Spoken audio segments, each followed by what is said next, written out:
Bienvenue dans MakerCast, le podcast des créateurs de contenu, c'est Antoine Blanchemaison et aujourd'hui je te parle depuis un nouveau Airbnb puisqu'on a bougé, on était à Montréal avec mon ami, maintenant on est à Toronto. On continue un peu notre road trip, on reste une semaine à Toronto avant de descendre à New York puis terminer à Miami. Toronto ça a l'air vraiment d'être une belle ville, hier on a vu l'aquarium, c'était vraiment sympa.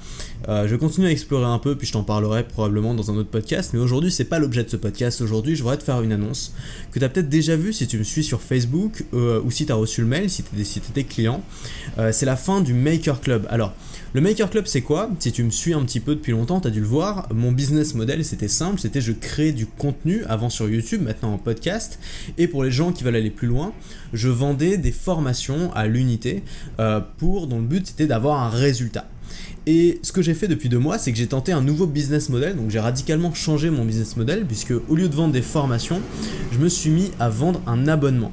C'est-à-dire que pour 57 ou 97 euros par mois, tu avais accès tous les mois à 4 nouveaux plans d'action. Donc un plan d'action, c'est comme une petite formation dans lequel c'était une liste d'étapes pour avoir un résultat particulier pour t'aider à créer du contenu, à développer ton audience et à en vivre.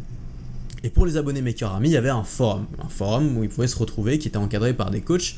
Bref, ça tournait assez bien, ça a bien marché.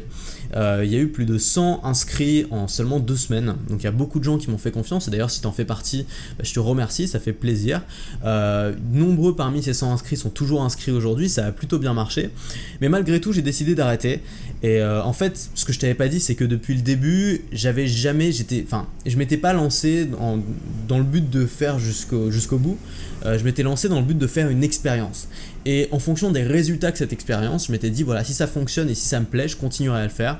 Et si ça fonctionne pas ou si je m'en lasse, je reviendrai à un système de formation qui jusque-là fonctionnait très bien.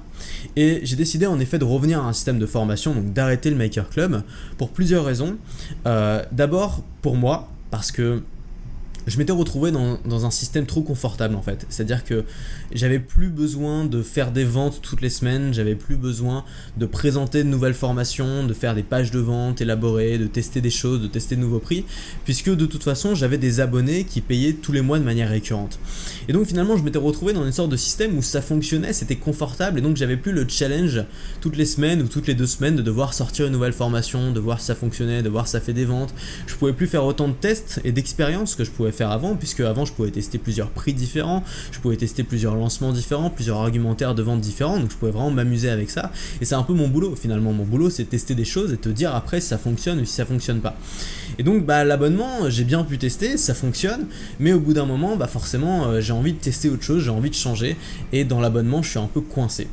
Et la deuxième raison, pour être très honnête avec toi, c'est que c'était moins rentable que les formations, simplement parce que déjà c'était moins cher. C'est-à-dire que pour 57 ou 97 euros par mois, tu avais 4 plans d'action qui à la base étaient censés durer 20 minutes mais qui finissaient souvent par durer 1 heure. Et finalement, c'était le prix d'une formation individuelle. Et la deuxième raison, c'est aussi que j'ai embauché des prestataires pour gérer le forum et pour coacher les gens sur le forum, ce qui me coûtait aussi un petit peu cher. Donc finalement, en termes de rentabilité, c'était moins rentable que les formations à l'unité. Et mon objectif c'est aussi bien sûr de tester des choses, de garder ce qui fonctionne le mieux, de pouvoir vivre de ma passion et de pouvoir investir dans ma boîte. Donc j'ai décidé de revenir en formation. Et puis la deuxième raison, c'était pour toi et pour vous, pour les clients en fait qui nous suivent. Avec Félix, donc Félix c'est mon assistant qui m'aide énormément. On a téléphoné à des dizaines et des dizaines de clients pour savoir un petit peu pourquoi ils s'étaient abonnés, qu'est-ce qu'ils cherchaient dans cet abonnement. Et on a vu qu'il y avait pas mal de clients qui disaient que voilà, eux ils s'étaient principalement abonnés pour le plan d'action de la semaine, mais pas forcément parce qu'ils étaient intéressés par un abonnement. Et puis il y avait d'autres clients qui étaient intéressés seulement par certaines thématiques et donc ça les embêtait finalement de devoir payer pour des plans d'action qui vont pas suivre parce que ça les concerne pas ou ça les intéresse pas. Et donc on s'est dit ok, c'est bien, c'était une bonne expérience, mais maintenant si ça convient pas spécialement à la majorité des clients et si moi en tant que créateur de contenu c'est pas ce qui est le plus rentable et c'est pas ce qui est le plus intéressant pour moi, autant revenir au modèle d'avant qui satisfaisait tout le monde et qui me permettait moi de m'amuser plus et tester plus de choses. Donc ça c'est les principales raisons. Et puis la dernière raison elle est technique, c'est simplement que avec cet abonnement le moyen de paiement, l'intermédiaire de paiement que j'utilisais permettait de pouvoir passer l'essai gratuit autant de fois qu'on voulait. Alors ça on l'a pas dit, mais on s'en est rendu compte assez vite, c'est qu'il y a des gens qui pouvaient faire un essai gratuit, parce qu'il y avait 2 semaines d'essai gratuit, donc profiter de 2 plans d'action gratuitement, puis ensuite annuler leur essai gratuit, puis refaire un essai gratuit, puis refaire un essai gratuit. Donc en fait il y avait des gens qui pouvaient profiter gratuitement de l'offre, alors qu'il y avait d'autres gens qui payaient, donc évidemment c'était injuste. Et donc on s'est dit que voilà, à défaut de trouver, alors j'ai contacté la plateforme qui m'a dit que c'était pas possible de changer, donc à défaut de pas avoir de solution, autant revenir à un système de formation qui est finalement plus juste pour tout le monde et plus intéressant pour nous. Voilà, donc ça c'est les raisons pour lesquelles j'ai arrêté, donc c'est clair, hein, c'est les vraies raisons, hein, j'ai rien à te cacher. Et puis il y avait autre chose quand même. Il y avait autre chose, c'était le forum. C'est-à-dire que les abonnés au Maker Army, t'en faisais peut-être partie, avaient accès à un forum privé qui était le forum Maker Army. Donc qui était encadré par des coachs et qui était vraiment la valeur qualitative, je dirais, de l'abonnement. Et c'était vraiment l'aspect sympa, c'était qu'il y avait que des posts super qualifiés, que des trucs super intéressants.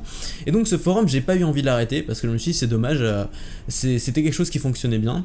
Et donc j'ai décidé de ce forum d'en faire un forum public pour toute la communauté des makers, un forum gratuit. En fait, je sais que la plupart de mes concurrents ou des gens qui font la même chose que moi ont lancé un groupe Facebook, et moi-même j'avais lancé plusieurs fois des groupes Facebook. Et le problème d'un groupe Facebook, c'est que au bout d'un moment, tu vois, on s'abonne à un groupe, puis à un deuxième, puis à un quatrième, puis au bout d'un moment, on est abonné à des dizaines de groupes Facebook, et donc c'est un petit peu difficile de les différencier. Et il y a un peu tout et n'importe quoi, c'est très facile de publier, du coup il y a beaucoup de gens qui font du spam, et donc il faut une grosse modération. Et c'est pas le top. Moi j'ai testé le groupe Facebook, c'est pas le top, et le forum, je trouve que ça apporte vraiment de valeur ajoutée. Aujourd'hui, plus personne fait de forum. Et donc j'ai décidé de remettre le forum au goût du jour en mettant le forum Maker Army en public.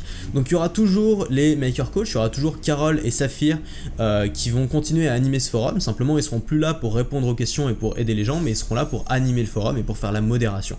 Donc on a vraiment mis un point d'honneur, on a discuté avec les coachs, notre but c'est vraiment que le forum reste le plus qualitatif possible et vraiment faire la différence avec un groupe Facebook où on peut trouver un peu tout et n'importe quoi. Et donc pour ça on mettra une modération assez stricte, il n'y aura pas possibilité de faire de la promotion ou la publicité comme ça gratuite, tout ce qui sera considéré comme de la publicité sera supprimé et l'utilisateur banni, et le but c'est vraiment de garder un forum de qualité avec des posts de qualité et des messages encourageants pour que vous puissiez vous encourager. Et moi mon but c'était un peu ça en fait avec le podcast aussi, c'était vraiment de créer une communauté, là où Facebook on se retrouvait un peu tous dans le même bassin, tu vois, qui est Facebook, on se retrouvait à faire des vidéos à côté des mecs qui faisaient des vidéos sur Pokémon Go, sur les Handspinner, et on se retrouvait un petit peu avec des touristes sur la chaîne. Et avec le podcast je trouve que ça a permis de faire un filtre et de garder que les meilleurs et d'avoir vraiment une vraie communauté. Et cette communauté là, moi j'ai la chance de l'avoir rencontrée à plusieurs reprises. À Paris j'ai fait des dîners quasiment toutes les semaines quand j'y étais, donc j'ai rencontré plein de makers. J'ai fait aussi des rencontres abonnés, là je viens d'en faire une à Montréal comme tu as écouté dans le podcast d'hier. Et je voudrais vraiment qu'on ait une plateforme pour nous, une plateforme qui nous appartient, une plateforme dans laquelle on peut s'exprimer, on peut poser des questions, on peut parler des actualités qui nous excitent, qui nous intéressent vraiment, on peut s'entraider et on peut surtout rester bienveillant, parce que c'est le but aussi, c'est pas d'être là en mode clash comme sur YouTube ou sur Twitter, c'est d'être là en mode bienveillant parce qu'on est là pour s'entraider et pour s'élever mutuellement. Et donc je pense que ce forum, c'est la bonne idée que je vais garder du Maker Club, vraiment, c'est quelque chose que j'ai envie de garder. Donc je vais le mettre en public. Alors simplement il n'est pas accessible tout de suite parce qu'on a un petit peu de ménage à faire, on va supprimer quelques posts, on va arranger un petit peu les choses, on va rédiger les règles avec les coachs et puis avec les modérateurs, et puis on va mettre tout ça en ligne. Donc dans quelques jours le forum probablement sera mis en ligne, donc je t'en reparlerai et je te donnerai le lien pour que tu puisses t'inscrire. Alors, donc ça c'est pour le forum. Ensuite pour les remboursements, alors oui, il y a beaucoup de gens qui ont évidemment démarré leur abonnement, qui ont commencé à payer, et l'abonnement s'arrête aujourd'hui, donc ils vont pas avoir tous les plans d'action. Félix, donc qui est mon assistant, va s'occuper de rembourser au prorata des semaines consommées tous les abonnés. Ça veut dire que si tu t'es abonné il y a 3 semaines et que tu as payé, donc tu as eu les 2 semaines d'essai gratuit et tu as payé pour une semaine, donc pour un plan d'action, tu seras remboursé aux 3/4 de ton abonnement, donc pour les 3 plans d'action dont tu n'as pas profité. Donc si aujourd'hui tu es abonné au Maker Club, t'as rien à faire, pas de panique, Félix va s'en occuper, donc tu devrais recevoir un remboursement au prorata de ce que tu n'as pas consommé d'ici quelques jours, et va s'en occuper dans les prochains jours. C'est beaucoup de travail pour lui, donc simplement si au bout de 15 jours on va dire t'as pas reçu ton remboursement remboursement alors que tu aurais dû le recevoir, tu nous envoies un mail, tu contactes le support à support@antoinebm.com et nous on va s'en occuper. D'ici là, s'il te plaît, évite de contacter le support et attends qu'on s'en occupe parce que Félix aura déjà vraiment beaucoup de boulot, donc ça sert à rien de lui rajouter du travail.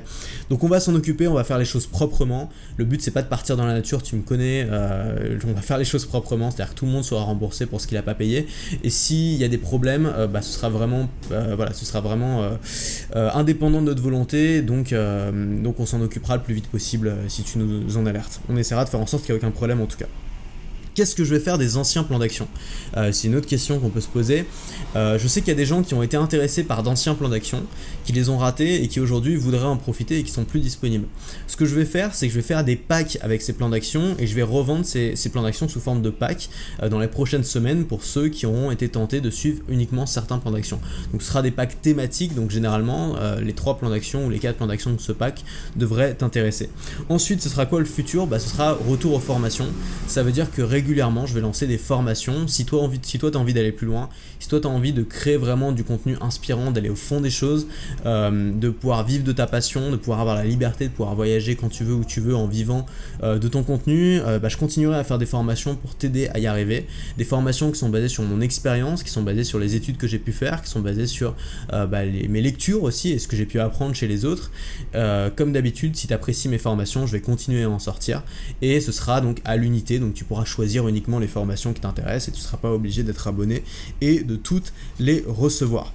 Voilà, donc le but de ce podcast c'était donc d'abord de faire le point pour tous ceux qui étaient abonnés et puis aussi de te montrer que il faut pas avoir peur de tester en fait, je pense. C'est-à-dire que pour moi c'est pas un échec la fin du Maker Club, c'est-à-dire que dès le début c'était prévu comme un test, soit le test allait être concluant et on allait continuer, soit le test allait pas être concluant et on allait arrêter. Et c'est mon travail finalement de tester des choses, de faire des expériences et de te dire si ça se passe bien ou si ça se passe pas bien pour que tu puisses savoir si toi tu peux le faire ou pas. Alors dans le cas de l'abonnement, ce que je peux te dire c'est que dans mon domaine finalement c'est plus intéressant de ne pas le faire, mais peut-être que dans ton domaine c'est intéressant de faire un abonnement. Donc je peux pas te dire si c'est bien ou si c'est pas bien, il faut que tu le testes par toi-même. Et c'est ça en fait le message que je voudrais te faire passer dans ce podcast, c'est l'importance de tester. Et très souvent on a peur de tester parce qu'on a peur d'échouer. Et on a l'impression que si le test n'est pas concluant, c'est un échec. Mais en vrai, si un test n'est pas concluant, c'est juste un apprentissage, c'est juste quelque chose que tu as appris. Ce que je sais en fait du point A, moi je suis passé d'un point A à un point B. Le point A c'était je sais que les formations fonctionnent, je sais pas si l'abonnement fonctionne. Le point B c'est je sais que les formations fonctionnent, je sais que l'abonnement fonctionne aussi, mais les formations restent plus intéressantes pour moi.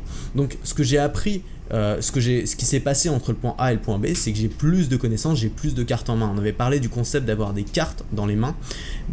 Tester les choses, ça te permet d'avoir davantage de cartes en main. Et puis dans tout ça, ce qui reste très important, c'est de rester flexible.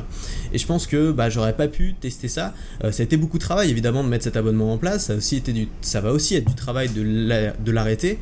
Mais c'est pas autant de travail que si j'avais créé un monstre, que si j'avais créé un gros truc, que si j'avais codé mes propres sites, mes propres plateformes de paiement, que si j'avais mis en place un système rigide. Et je pense que dans notre métier plus particulièrement, c'est extrêmement important d'avoir un système qui est flexible, d'avoir un système que tu peux changer du jour au lendemain et de garder aussi ce mindset là, le mindset de te dire c'est pas grave si ça marche plus, je peux changer, je peux retomber sur mes pattes et ça t'apporte une sécurité. Et moi c'est ce que j'appelle la nouvelle sécurité. La sécurité avant, dans le monde traditionnel, c'était le salariat, c'était d'avoir un boss, un patron, une structure qui nous encadrait et qui nous protégeait.